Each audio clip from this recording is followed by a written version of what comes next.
she has lit up stages, but today he lives in the shadows. Imagine passing her on the street, an ordinary figure, almost invisible. You might cross her path, look away, move on. What your eyes see is just an ordinary old woman. But your eyes, oh, your eyes, they hold a secret. They contain the light of spotlights that have long since gone out. They have witnessed entire audiences rise to their feet in deafening applause. That face, now marked by time and indifference, once covered in makeup and illuminated by the spotlights of the city's greatest theaters. Those hands which today seek shelter from the cold once held bouquets of flowers and texts by Shakespeare, Ibsen, Nelson Rodriguez. The same voice that asks for a coin today has already projected powerful emotions to the last row without needing a microphone. It doesn't need your pen. It carries with it a story that most of us only see in movies. This is the story of an artist the world consumed, applauded, and then discarded. She lost her fame, lost her fortune, lost her roof. But there is one thing that no tragedy, no blow of fate, no look of contempt has been able to steal: your dignity. Her name was Estella. And my friends, once upon a time, that name wasn't just a name. It was a promise of emotion. It was printed in bright, elegant letters on the marquees of the city's most important theaters. It was a light that guided the audience on dark nights, promising an unforgettable journey. And inside that theater, the magic was real. Her voice wasn't just a sound, it was an instrument that echoed through the stands, capable of whispering a secret love that sent shivers down the spine of the last spectator in the last seat, and in the next moment screaming with such visceral pain that the audience collectively held its breath. She didn't act. She inhabited classic characters, brought comedies to life, and her presence alone on stage filled the void with an almost palpable energy, a pure magic that everyone felt but no one could explain. And the nights weren't for sleep. They were for glitter that stuck to sweaty skin like fragments of stars, for applause that sounded like thunderclaps of approval and love, for flowers thrown onto the stage that perfumed the air with a scent of victory and admiration. And when the curtain closed, the energy still pulsed. And the mornings? Strategic pause. The mornings that for everyone are full of rushes and rushed coffee. For her, they were for meticulous rehearsals, the search for perfection in a gesture, and that hot coffee, always hot, drunk in the cozy solitude of her dressing room. And that dressing room was a sanctuary, filled not with things, but with memories. Fan letters yellowed by time with declarations of love for her art. Congratulatory telegrams. Photographs with personalities. It was physical proof that she mattered, that her art touched people. And at the height of it all, wrapped in that dome of light and affection, she believed. She believed with all the strength of her artist's soul. She believed that art was eternal. That fame, that shining companion, was a loyal love that would never abandon her. That the stage, that wooden floor that witnessed her greatest joys and her truest tears, would be her home forever. And that's when we ask ourselves, right? He asks a direct question, creating complicity. We look at our own lives, at the things we believe will last forever. Our work, our relationships, our health. And this story stops being just about an actress.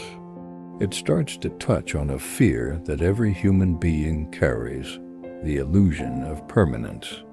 Because if a star of that brightness could fall into oblivion, dramatic pause, what does that say about our own certainties? And the question that remains, the one that will keep us going from now on, is what happened? How did such a bright light go out? What was the event, the sequence of errors, the stroke of fate that turned the stage into sidewalk and the glitter into street dust? The fall is the most painful part of the story, and that's where we're going to dive now. Prepare your hearts, but time is a cruel director, and the script he wrote for Estella was not the happy ending that everyone, including her, expected. It was a slow process, imperceptible at first, a malaise that we ignore, thinking it's temporary. The roles, which used to arrive in piles, began to dwindle. The main characters gave way to supporting characters. Then the supporting characters gave way to speechless costumes. And then silence came. The calls that once interrupted her dinners with exciting proposals diminished. From daily, they became weekly. From weekly, they became monthly, until the ringing of the telephone became a rare event, and then a sound she heard only in her dreams. The doors that once opened with smiles of admiration now closed, slowly with a dull thud of disinterest. Success, that glamorous and constant companion, proved to be an unfaithful lover. It left without explanation, without goodbye letters. It left her alone in the dark dressing room with nothing but the echo of her own applause. So tell me something. Have you ever felt this way? Even if just for a moment? Have you ever felt the chill down your spine when you realized that something you swore was solid is actually fragile? That the world can change direction without warning you? Because that's when Estella's story stops being about an actress and becomes a mirror that reflects our deepest fears. The fear of being left behind, the fear of being replaced, the fear of no longer being enough. And then came the final blow, the one that doesn't choose victims for their fame or their talent. A silent illness arrived. It wasn't dramatic, it wasn't quick, it was an erosion. A force that sapped his energy, his confidence, his ability to fight. And with it, it brought the most absolute loneliness. No family to hold her hand in the hospital. No savings to pay for treatment and rent. No support network to cushion her fall. And worst of all, the same world that cheered her has turned its back. The same people who asked for selfies now look away on the street. The indifference is colder than any winter. And so it was slowly and steadily that the fine wooden stage was exchanged for the cold, dirty asphalt of the city, that the warm, golden lights of the footlights were replaced by the cold, indifferent beam of the headlights of passing cars. They don't stop. They don't see a legend. They see an obstacle, another dot in the urban landscape. And this is where most stories would end, right? At rock bottom, at a point of no return. But what if I told you this isn't a story about a fall, about a reunion? Because sometimes you have to lose everything to find what really matters. And the encounter that will change everything is just a play away. It's not going away yet. And life continues its relentless course, the same days piling up until one day, a simple day like any other, hid a revolution. A young film director was hurrying down the street, immersed in his own production problems, blown budgets, and fragile egos away. But he was obsessed, light years, obsessed with the golden age of Brazilian cinema, with a real theater he only knew through dark, yellowed recordings and accounts in old books. And it was in one of those flashes of unconscious attention that his gaze, almost by chance, swept over the figure sitting on the step. Something about that posture, the line of her jaw, the way her head tilted, resonated deeply in his subconscious. It was like finding the missing piece of a puzzle he hadn't even known he was putting together. He stops. Suddenly, the world around him blurs. The cars, the noise, the people. Everything vanishes. There is only that face, marked not by age or the harshness of the street, but by history. Every line, every shadow told a story.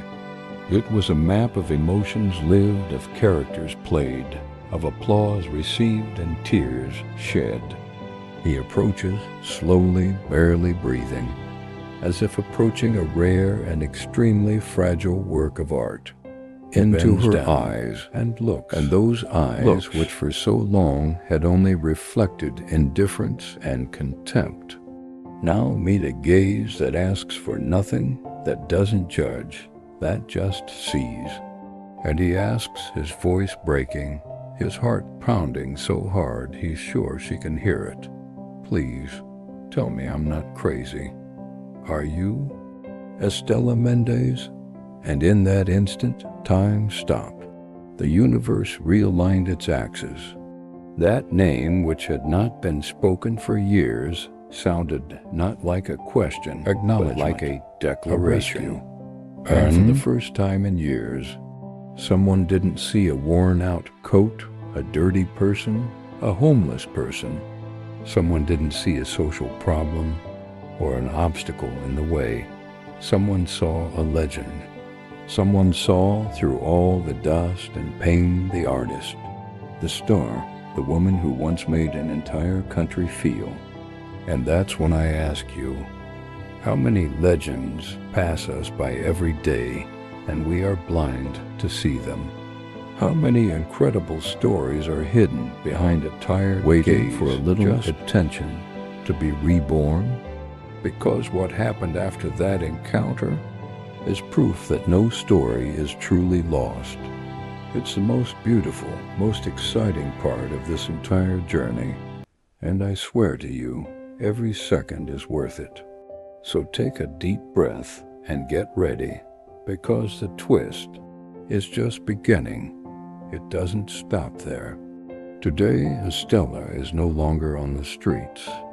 Her story, captured through the lens of that young director, has traveled the world, not as a morbid curiosity, but as a reminder, a powerful reminder of our collective humanity. She was welcomed, not out of pity, but out of recognition, for the recovery of her story and her worth. The community came together, not to give alms, but to return what was rightfully hers, dignity. And Estela, in her hard-won wisdom, doesn't want the spotlight of fame again.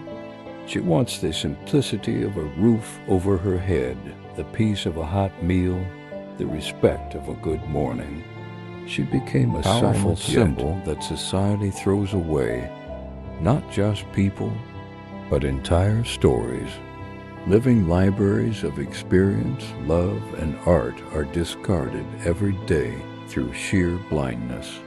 And we learn that sometimes the greatest tragedy isn't falling from the top. It's becoming invisible to those who once saw you fly. It's the erasure, the silence. But even in the deepest fall, there's a lesson that blossoms like the most resilient flower on the asphalt. That no person is merely what their eyes can see in the rush of everyday life.